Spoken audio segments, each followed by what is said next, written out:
안녕하세요. 저는 1년의 연애 끝에 결혼을 했다가 위자료 받고 이혼을 한 후 지금은 행복한 싱글 라이프를 즐기고 있는 전직 승무원이었던 30대 여성입니다. 제 인생이 짧으면 짧고 길다 하면 길 수 있는 연애와 결혼 기간 동안 있었던 제 얘기를 들려드릴게요. 저는 어렸을 때부터 꿈이 승무원이었어요. 다른 나라를 여행하면서 돈을 벌 수 있다는 게 저한테는 꿈이었고, 그리고 어렸을 때부터 미드를 즐겨보던 저는 자연스럽게 영어에도 관심을 가지고 있어서 영어 공부를 어렸을 때부터 무척 열심히 했죠. 고등학교 시절에는 남들이 도대체 언제 쉬냐고 걱정을 할 만큼 공부만 하는 모범생 스타일 학생이었어요. 그래서 제가 정말 가고 싶었던 명문대학교 영어영문학과 진학을 하게 되었죠. 대학교에 진학을 한 후에 제가 영어 공부를 하고 싶었던 이유는 대학교에 진학을 한 후에는 저의 꿈이었던 승무원이 되기 위한 노력도 게을리하지 않았어요. 영어와 일본어를 공부하고 승무원이 되기 위한 자격증을 방학마다 취득하는 등 국내 유명 항공사에 들어가기 위해 노력했죠. 그리고 저는 대학교 4학년 겨울 무렵 제가 정말 가고 싶었던 꿈에 그리던 국내 항공사에 취직을 하게 되었습니다.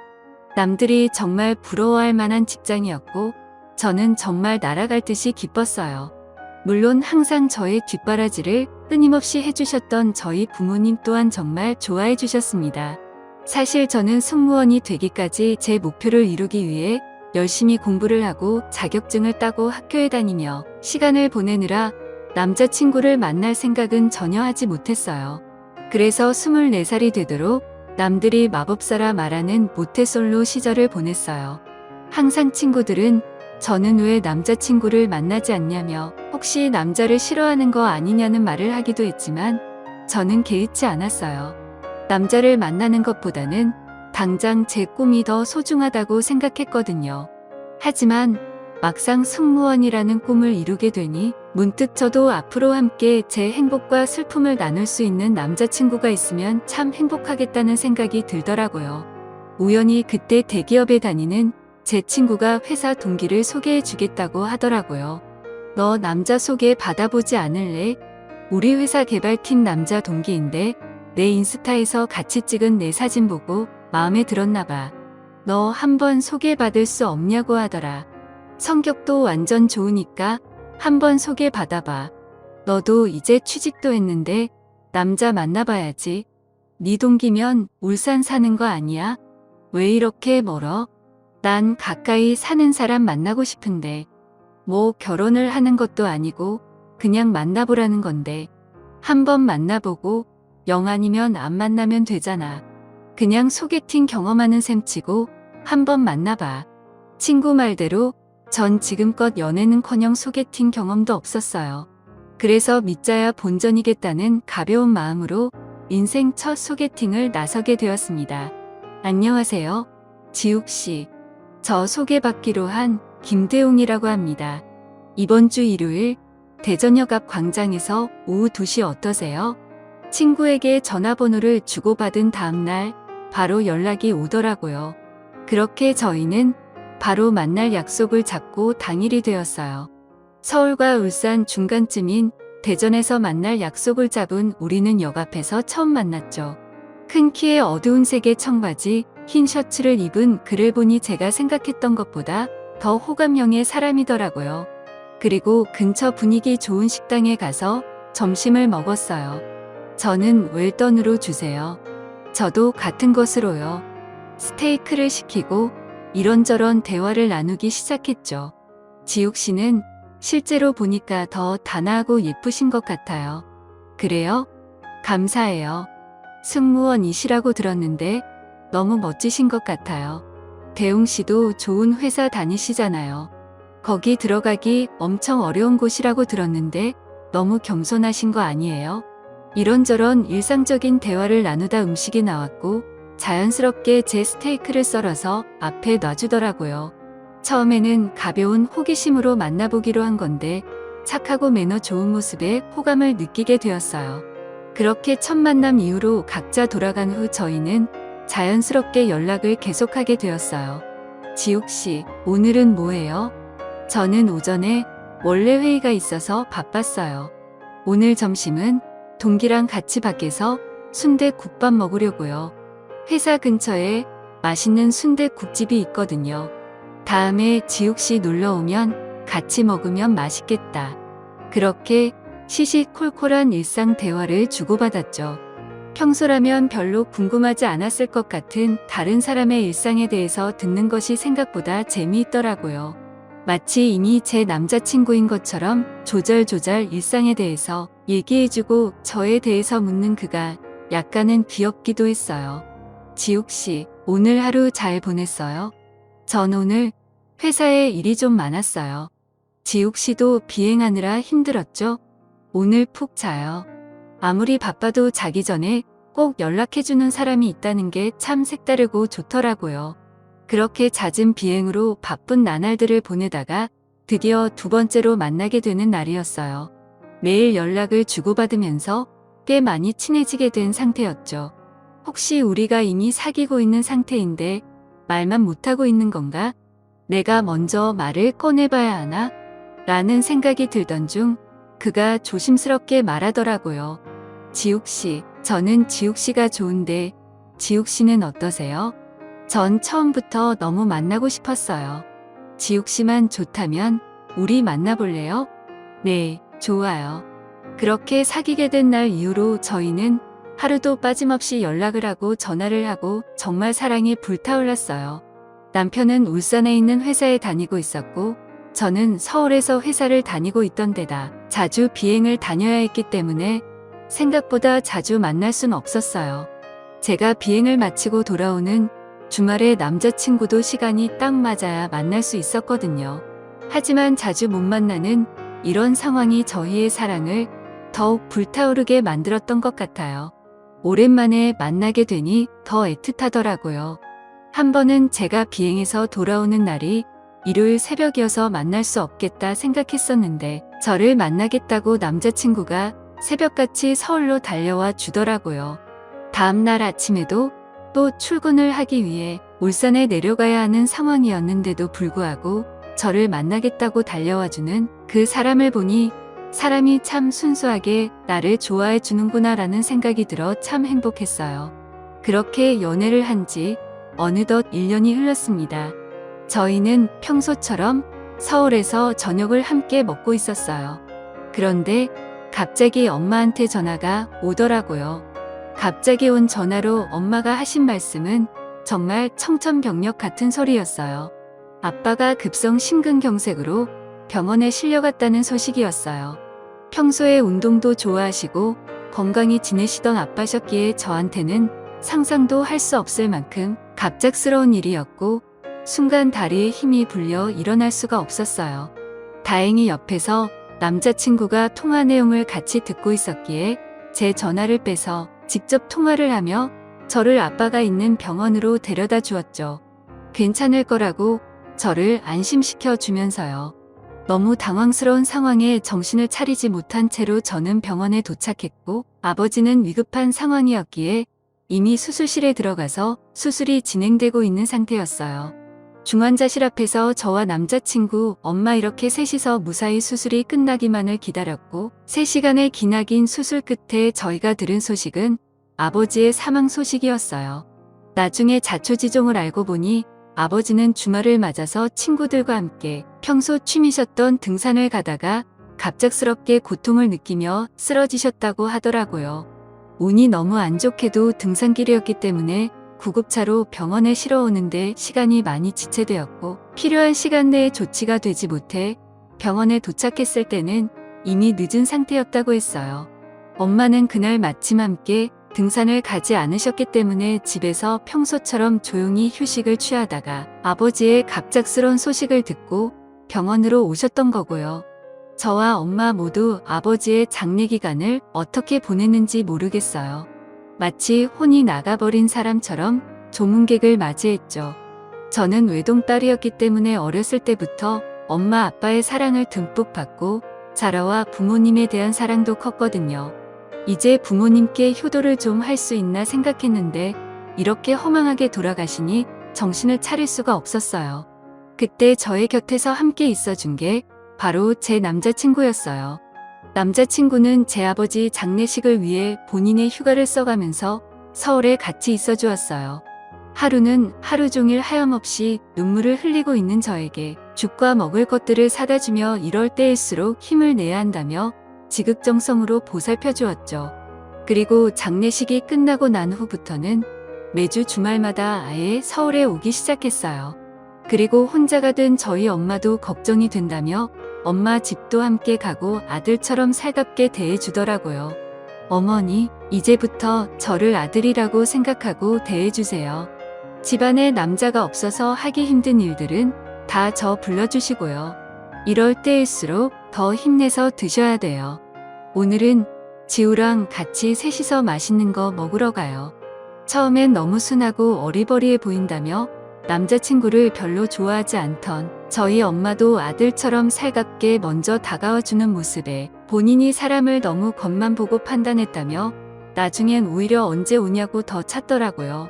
저희 집에 아버지의 빈자리는 생겼지만 자주 찾아와주고 신경을 써주는 남자친구가 있었기에 아버지의 빈자리를 너무 크게 느끼지 않을 수 있었고 저와 엄마는 차츰 천처럼 일상을 회복할 수 있었어요. 그렇게 연애를 한 지 1년 정도 되었을 무렵 저희는 1주년 기념으로 여행을 떠나게 되었는데요. 제주도 호텔에서 묵었던 그날 저녁 남편은 저에게 프로포즈를 해주었습니다. 더 이상 외롭지 않게 해주고 싶다며 자신이 행복하게 해주고 싶다면서요. 아버지를 잃고 그 빈자리를 채워주며 힘을 주었던 남자친구에게 신뢰를 가지고 있었던 저는 그의 프로포즈에 그와의 결혼을 결심하게 되었고 그해 가을 저희는 부부가 되었습니다. 하지만 평생 행복할 거라고만 생각했던 그와의 결혼 생활은 처음부터 삐걱대기 시작했어요. 결혼 이후에도 승무원 일을 계속하고 싶었기 때문에 신혼집을 서울에서 얻었고 주말마다 남편이 올라오는 주말 부부 생활을 하게 되었거든요. 하지만 비행 스케줄이 일정치가 않은 승무원이란 직업의 특성상 결혼해도 같이 집에 있는 일이 너무 드물었고 결국 남편은 제가 일을 그만두기를 원했어요. 지우야, 너 지금 다니는 항공사 그만두는 건 어때? 너무 자주 비행 다니고 주말에 내가 서울 집에 가도 우리 자주 볼 수도 없잖아.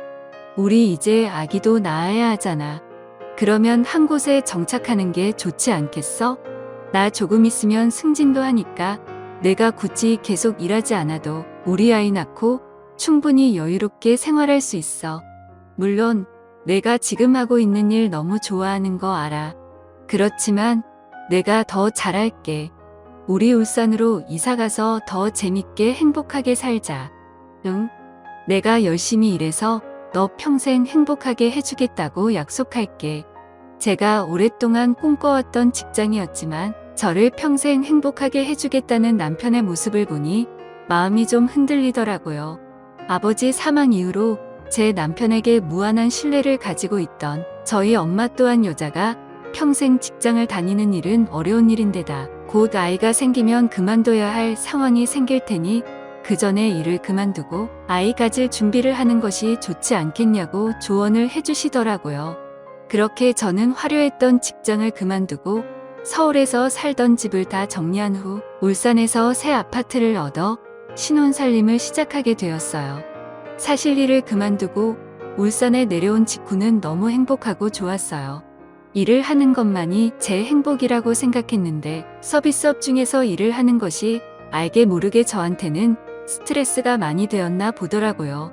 새벽같이 일어나 비행에 나가 매일 웃으며 손님들을 대해야 하고 밤낮에 바뀌는 것이 일상이었기 때문에 항상 피곤하지 않은 날이 없었는데요.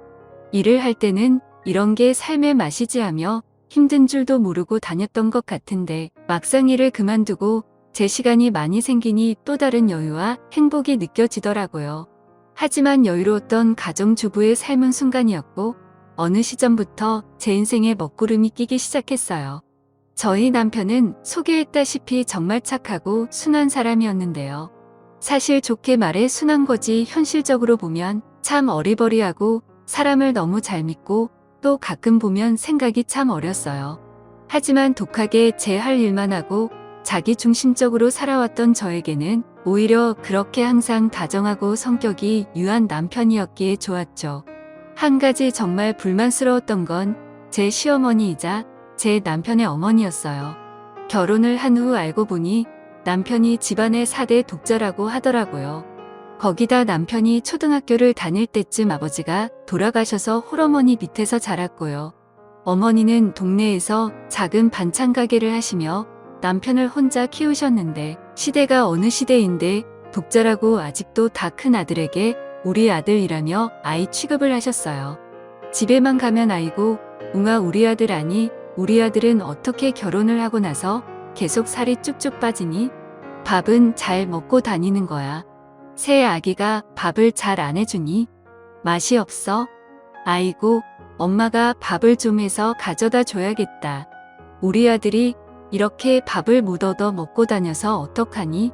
아니 다 큰 아들 살이 빠진 게 뭐가 돼서라고 며느리 앞에서 다 들리는 큰 소리로 그런 말을 하는 건지 정말 기가 찼지만 괜한 싸움을 하고 싶지는 않았기 때문에 그저 어색한 웃음을 지으며 옆에서 제 잘못이라는 척 받아쳤죠. 어머니 제가 일만 하느라 요리를 별로 배워본 적이 없어서 그런가 봐요. 그래도 그 애는 항상 맛있다고 말하면서 잘 먹어주는데 제가 봤을 땐 살이 빠진 것도 아닌데 어머니 눈에만 그렇게 보이나 봐요. 그래도 앞으로는 더 맛있는 거 많이 해서 잘 먹을게요. 걱정 마세요. 예, 그래라. 우리 웅이는 갈비찜을 좋아해. 그것도 내가 해주는 갈비찜을 그렇게 잘 먹어. 갈비찜 할 때는 너 설탕 쓰지 말고 꼭 과일을 갈아서 넣어야 한다. 그래야 몸에도 좋아. 웅이는 내가 어렸을 때부터 좋은 것만 해먹여서 그런 건 귀신같이 알아. 아니 그냥 다음에 갈비찜 하는 법 알려줄 테니까 우리 집으로 와라. 웅이는 쉬어야 하니까 그땐 너 혼자 와. 내가 하루 날 잡고 제대로 알려주마. 저는 사실 요리하는 것을 별로 좋아하지 않았기 때문에 굳이 요리를 배우고 싶은 마음은 없었지만 그냥 감사한 척했죠.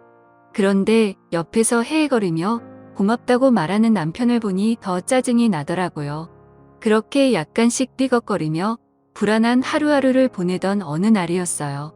저는 사실 경제관념이라고는 별로 가지고 있지 않은 사람이었는데요. 정말 남들이 생각하는 돈에 무관심한 인간 그 자체였어요. 돈이 통장에 들어오면 들어오는 거고 쓰면 쓰는 거였죠. 다른 승무원 동기들은 헤어, 메이크업, 명품 가방, 시계 등을 사며 월급을 쓰는 동안에도 저는 기본적으로 필요한 물품들 이외에 대해서는 굳이 갖고 싶은 마음이 들지 않아서 돈을 쓸 일이 거의 없었어요. 남편 또한 제가 돈에 크게 관심이 없다는 것을 알고 있었기 때문에 저희 부부의 돈 관리는 자연스럽게 남편이 도맡아 했었는데요.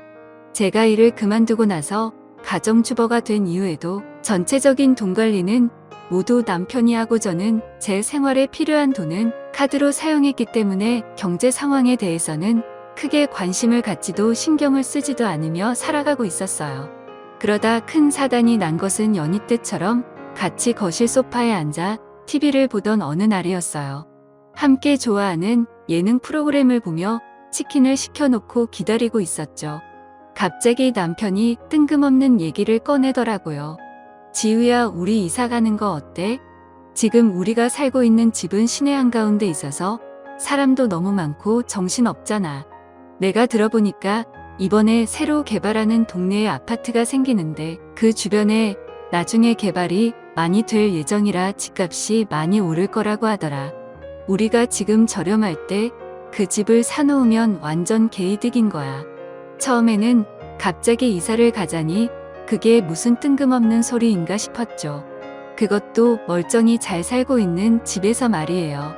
갑자기 그게 무슨 소리야? 난 지금 이 집 너무 마음에 드는데 터미널도 가까워서 서울 가기도 좋단 말이야. 그리고 오빠가 말한 그 동네 말 그대로 완전 이제 개발 시작하는 동네잖아. 주위에 아무것도 없지 않아? 아무리 나중에 동네가 개발된다고 해도 그렇지 적어도 10년은 기다려야 할 텐데 그게 무슨 의미가 있어. 난 싫어. 저는 부모님 댁도 친구들도 서울에 있어서 터미널이 가까이에 있고 시내 중심에 있는 아파트에서 다른 곳으로 이사를 가고 싶은 마음이 없었기 때문에 딱 잘라 싫다고 말했죠. 그랬더니 남편 표정이 눈에 띄게 안 좋아지더라고요. 마치 우리가 당장 이 아파트를 나가 더 싼 아파트로 이사를 가지 않으면 안 되는 사람처럼 말이에요. 제가 아무리 돈에 관심이 없고 눈치가 없다지만 뭔가 이상하다는 생각이 들었어요. 그런데 진짜 수상하다 싶을 만큼 계속 이사에 대한 얘기를 꺼내더라고요. 그래? 그럼 우리 그냥 엄마 집에 들어가서 같이 살까? 너 요즘 집에서 혼자 있는 거 엄청 심심해 하잖아. 엄마 집에 가서 같이 살면 재밌지 않겠어? 엄마 일도 좀 도와드리고 너 요리하는 것도 안 좋아하잖아. 같이 살면 엄마가 요리도 많이 해주실 텐데 넌 더 편해지지 않을까? 응? 아니, 무슨 헛소리를 하는 건가 했어요. 눈치가 없는 건가? 내가 자기 엄마 집에 들어가서 같이 살게 되면 2인분 할 요리를 3인분 해야 돼서 더 일도 많아지고 불편하고 힘들 텐데 거기다 또 반찬을 배우라느니 알려주겠다느니 귀찮은 소리만 해대실 것이 뻔한데 말이에요. 식은땀을 뻘뻘 흘리면서 이사를 해야 한다는 둥, 어머니 집에서 함께 사는 것이 좋겠다는 둥에 소리를 하며 눈치를 보는 것을 보니 뭔가 일이 있긴 하구나라는 생각이 들었어요. 그래서 남편을 계속 추궁하기 시작했죠. 무슨 일인지 말해보라고. 갑자기 그런 얘기를 하는 데에는 이유가 있지 않겠냐고 계속 물었어요. 처음에는 아무것도 아니라고. 그냥 동기가 이번에 새로 개발되는 동네에 좋은 아파트가 생기니 추천을 해줘서 그런 거라며 말을 돌리던 남편도 제가 여러 번 추궁을 하니 그때가 되어서야 조금씩 진실을 말하더라고요. 사실은 내가 이번에 주식 단타를 좀 했어. 이번에 제약주가 많이 올랐단 말이야. 친구가 그 주식으로 이번에 3천만 원을 벌었다잖아. 그래서 나도 당신한테 좋은 것 좀 해주려고 그 주식을 샀는데 이번에 그 회사 경리팀 사람이 자금 횡령을 크게 했더나 봐. 주가가 폭락했어. 나는 그것도 모르고 주가가 내려가니까 추가 매수를 하다가 엄청 물려버려서 나도 모르게 돈 다 잃을까봐 팔아버렸는데 이미 늦었더라고. 여보, 진짜 미안. 내가 다 잘하려고 그런 건데 정말 어이가 없어서 말을 할 수가 없었어요. 알고 보니 남편 동기 중에 주식광이 있어서 옆에서 남편을 엄청 부추겼나 보더라고요. 남편은 엄청 순진한 데다가 경제 개념도 별로 없으니 주식을 하면 돈이 많이 불어난다는 얘기에 별 생각 없이 추천받은 주식을 산 거였고요. 다행히 처음에 그 추천받았던 주식이 한동안은 점점 올랐나 보더라고요. 주식이 오르는 것을 보고 돈 버는 재미를 한번 맛보게 된 남편은 그 후로 더 공격적으로 이 주식 저 주식을 사보기 시작했고요. 순식간에 월급의 배 이상 되는 돈을 벌게 되자 점점 더 위험성이 큰 주식에 손을 대게 되었고 마치 예견되었던 일처럼 주식이 폭락해서 손도 댈 수 없을 만큼 돈을 잃게 되고 만 거죠. 남편에게 주식을 해보라고 꼬셨던 그 동료는 처음 주식하면 그 정도는 있을 수 있는 일이라며 돈이야 잃으면 다시 벌면 된다. 일단 당장 투자할 돈이 없으니 집을 담보로 대출을 받아서 하면 된다고 알려줬대요.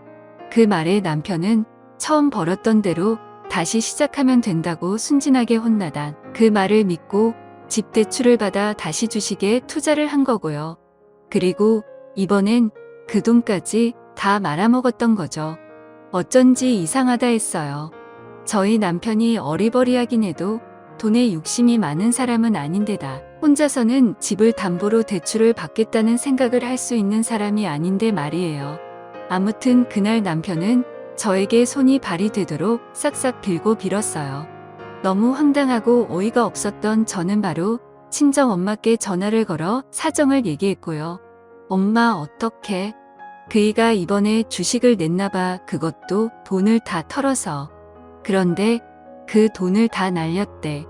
엄마 집 대출도 받아서 주식에 올인했는데 그 돈도 다 날렸나봐. 다행히 친정어머니가 잘 모아두셨던 아버지의 사망보험금으로 저희를 도와줄 수 있다고 하셨어요. 그게 다 엄마의 노후자금으로 쓰여야 하는 돈이라서 받을 수 없다고 알아서 해결하겠다고 한사코 거절했지만 딸의 사정을 다 알게 되었던 엄마는 그냥 두고 볼 수 없었나 봐요. 그것도 시어머니가 어떤 성격인지 아는데 시어머니 집에 들어가서 같이 살게 둘 수도 없었을 거고요. 그렇게 당장 급한 불은 엄마의 도움으로 해결했죠. 그리고 이번에 처음이자 마지막 실수라고 생각해야겠다 하고 남편을 용서하기로 결심했어요. 사람이 인생을 살면서 한 번쯤은 실수를 할 수 있는 거잖아요. 이 실수를 발판 삼아 다시 재기하면 되겠다 생각했죠. 당장은 이사를 가지 않고 엄마의 도움을 받을 수 있으니 오히려 이럴 때 서로 믿음을 다시 주고 일어서야겠다 생각했어요. 또 제가 가장 힘들 때 옆에 있어줬던 남편이었고 사람이 착한 게 죄지라는 생각으로 이번 한 번만 넘어가 주었어요. 그런데 안 좋은 일은 한 번으로 끝나는 게 아니더라고요. 주식으로 돈을 한 번 벌어본 사람은 그 기억을 잃지 못한다고 하던데 이번엔 저희를 소개시켜 주었던 남편의 회사 동기이자 제 친구로부터 또 한 번의 청천벽력 같은 소식을 듣게 되었어요. 사실 그 친구는 제 대학 동기였기 때문에 오랜 친구도 아니었고 대학을 졸업한 이후로 자주 연락을 하던 친구는 아니었는데 갑자기 뜬금없이 연락을 해오더라고요. 지우야, 혹시 너네 집 무슨 일 있니? 아니, 이런 무슨 일? 그게 내가 회계팀에서 일하잖아. 그런데 이 일을 내가 알고 있는지 확인해 보는 게 좋을 것 같아서. 보통 이런 일은 가족과 상의를 하고 있을 텐데 아주 문제가 있지 않은 이상 퇴직금 중간정산을 하는 일은 잘 없거든. 퇴직금 중간정산? 그게 무슨 말이야? 나는 처음 듣는 일인데. 내 남편은 너도 다 알고 있고 이미 상의를 끝냈다고 하던데 무슨 일이지? 대웅 씨가 이번에 퇴직금 중간정산을 해갔어. 꽤 큰 돈이야. 원래 중간정산이 절차도 복잡하고 집안에 문제가 있지 않은 이상 하는 일이 잘 없는데 갑자기 중간정산을 신청했기에 좀 이상하다고 생각했지. 어서 대웅 씨한테 무슨 일인지 확인해 보는 게 좋겠다. 갑자기 들려온 또 뜬금없는 소식에 전 어안이 너무 방방하더라고요. 전 퇴직금을 중간에 정산받을 수 있다는 사실조차 모르고 있었거든요. 그리고 그런 중요한 일을 저하고 단 한마디의 상의도 없이 했다는 사실이 저를 분노에 빠지게 했어요. 친구한테 알려줘서 고맙다는 인사를 하고 전화를 끊은 뒤 이 일을 어떻게 해야 하나 고민을 했습니다. 돈을 미리 빼서 쓰려고 했다는 건 이번에도 다시 주식 투자를 하는 것일 거라고 생각을 했거든요. 처음이야 아무것도 몰라서 한 실수라고 쳐도 두 번의 용서는 있을 수 없었어요. 남편이 퇴근을 하고 돌아온 후 저는 옷을 갈아입던 남편에게 조용히 말을 걸었습니다. 여보, 나한테 무슨 할 말 없어? 무슨 할 말? 당신 오늘 평소보다 더 예쁘네. 아니, 그런 말 말고 당신 요즘은 주식 안 해? 아이, 나 주식 끊었잖아. 내가 지난번에 주식 다시 한 번 더 하면 우리 이혼하겠다고까지 한 거 잊었어? 나 이제 다시는 주식 안 할 거야. 못 믿겠으면 내 주식 잔고 봐봐. 핸드폰까지 들이밀면서 증권사 계좌를 확인시켜 주더라고요. 거래 내역이 없는 것까지 확인한 후 핸드폰을 다시 돌려주려는데 뭔가 묘하게 찝찝한 기분을 떨칠 수가 없었어요. 그래서 잠깐 다른 증권사 어플이 또 있을 수도 있잖아. 그 정도는 더 확인해봐도 되지? 저는 남편의 핸드폰을 이잡듯이 뒤졌고 그의 문자 내역을 확인하는 순간 피가 거꾸로 솟는 기분을 맛볼 수 있었어요. 그의 문자 내역에는 불법 도박 관련 내용이 있었거든요. 사실 그 문자 내용만 보면 남편이 불법 도박을 하고 있다는 사실을 알아차리기 어려웠겠지만 저 몰래 퇴직금을 중간에 빼돌렸다는 사실과 겹쳐봤을 때 정황상 확실했죠. 저는 싸늘한 눈빛으로 말했어요. 당신 도박도 해? 제가 그 말을 꺼낸 순간 남편의 표정은 티가 날 정도로 변했고 그 표정을 본 후 제 의심이 사실이구나 확신했죠. 그렇게 저는 이번엔 정말 이혼을 해야겠다 결심했어요. 돈이야 다시 벌면 된다고 생각했지만 이미 둘 사이의 믿음은 깨질 대로 깨졌다고 생각했거든요. 더 이상 건널 수 없는 강을 건너왔음을 깨닫고 앞으로 저의 행복을 위해서는 헤어짐만이 답임을 결론지었어요. 물론 남편은 지난번처럼 손이 발이 되도록 빌었어요.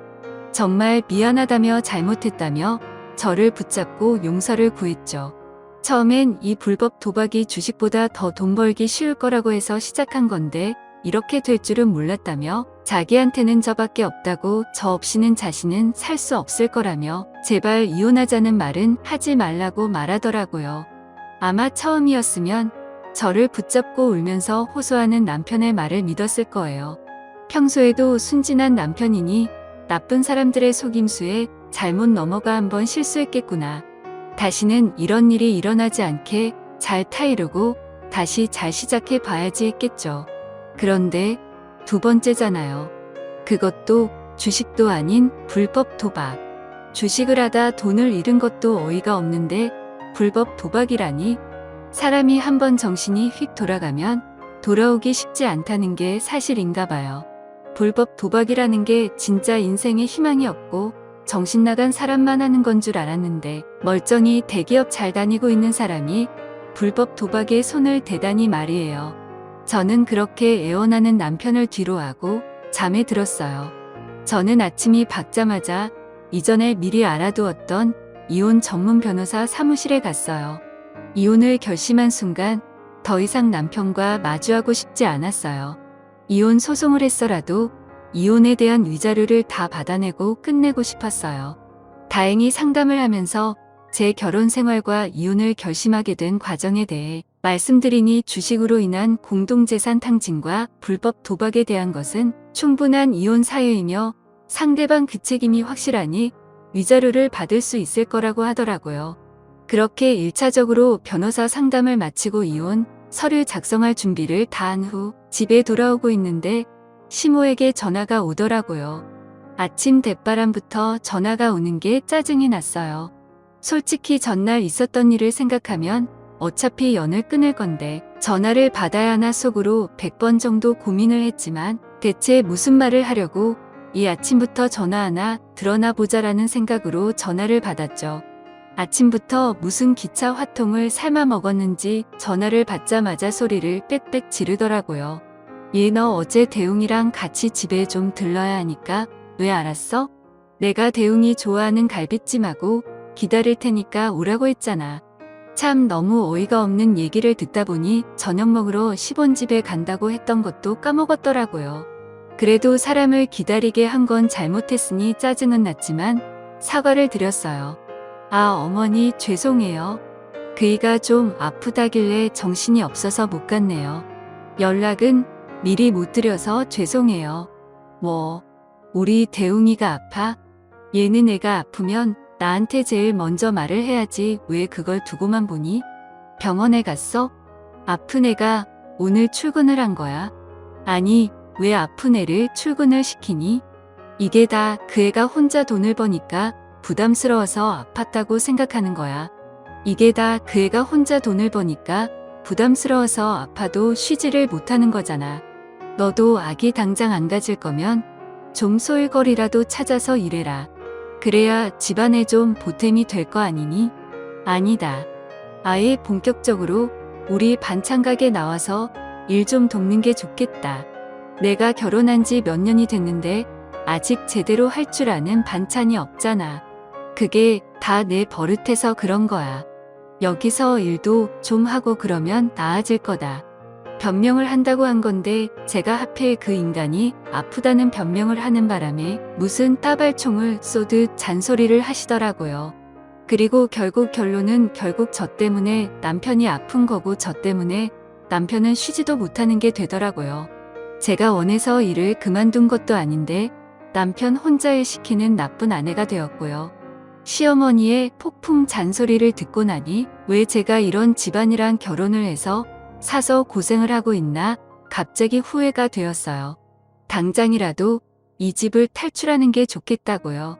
그렇게 생각이 딱 드는 순간 가만히 있으면 안 되겠더군요. 전화를 바로 끊어버린 후 집안에 있는 남편의 짐을 다 싸기 시작했어요. 옷가지들부터 시작해서 남편의 전자제품, 칫솔, 시계 등등 남편이 사용하던 모든 것들을 다 상자 안에 넣었죠. 그리고 1톤 용달 트럭을 불렀어요. 요즘은 심리전이 많아서 그런지 집안의 모든 것들을 다 싸기 시작했어요. 핸드브론 어플이 잘 되어 있어서 부르면 바로 오는 데다가 요청하신 내용까지 트럭 기사님이 다 해주시더라고요. 남편이 사용하던 짐을 담은 상자를 트럭에 가득 실은 후에 제 요청사항을 따로 말씀드렸어요. 제가 드리는 이혼 서류가 담긴 봉투를 배달하는 집의 집주인에게 잘 전달하고 오시면 된다고요. 꼭 직접 전달해달라고 말씀을 드렸죠. 그렇게 시어머니 집 주소와 연락처를 가지고 용달차가 떠난 후 1시간쯤 지났을까 시어머니한테 전화가 오더라고요.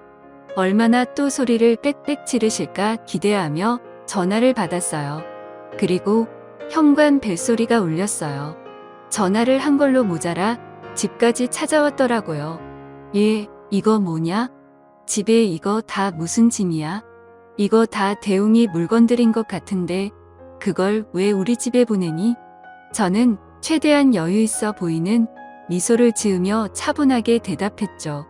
어머니, 제가 더 이상 어머니의 정신 나간 아들과는 살 수가 없어서 그냥 어머니가 다시 끼고 키우시라고 짐 돌려 보냈어요.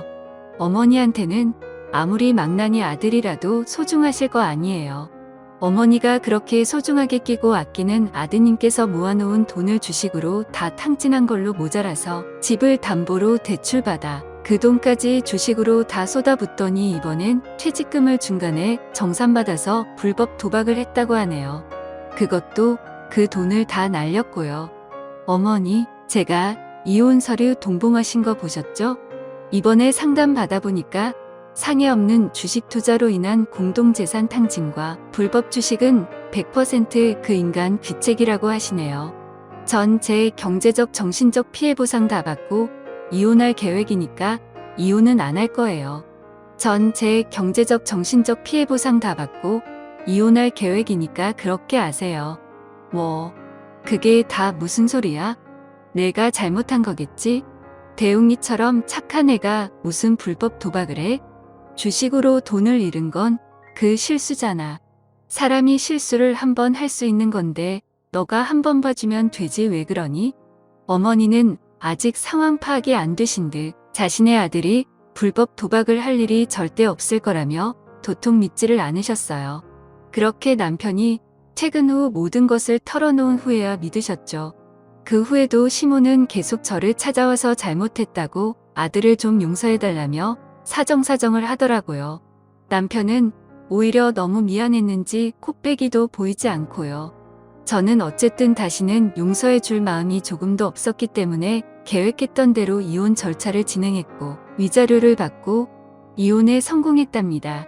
그리고 저는 다시 서울로 올라와 엄마와 함께 살고 있어요.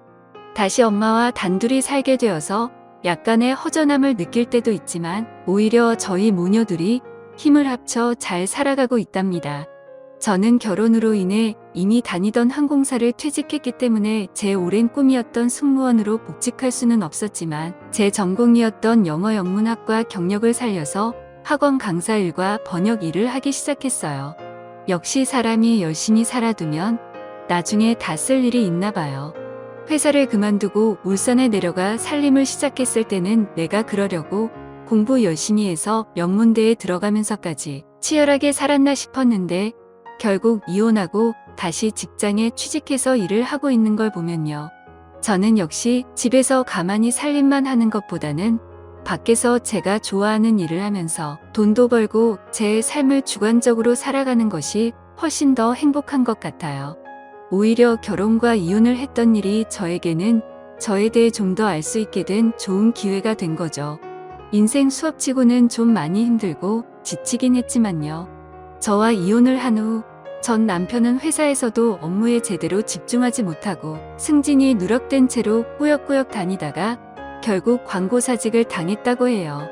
밖에서 불법 도박하며 돈을 탕진하고 다니는 사람을 회사에서 계속 써주는 것도 웃기죠. 뭐 이제는 저하고는 상관없는 사람이니까 더 이상 신경 안 쓰고 저는 제 갈 길 가려고 합니다. 제 이야기 들어주셔서 감사해요.